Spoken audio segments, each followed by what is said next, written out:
గోంగూర soya curry తయారు చేసుకోవడానికి కావాల్సిన పదార్థాలు: గోంగూర, నానపెట్టిన సోయా, టమాటో ముక్కలు, ఉల్లిపాయ ముక్కలు, వెన్న, సైంధవ లవణం, ధనియాల పొడి, పసుపు, జీలకర్ర పొడి, పచ్చిమిర్చి ముక్కలు, కొత్తిమీర.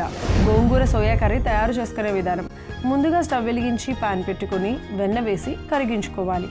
వెన్న కరిగాక అందులో 3 పచ్చిమిర్చి ముక్కలు, 1 కప్పు ఉల్లిపాయ ముక్కలు వేసి వేయించుకోవాలి.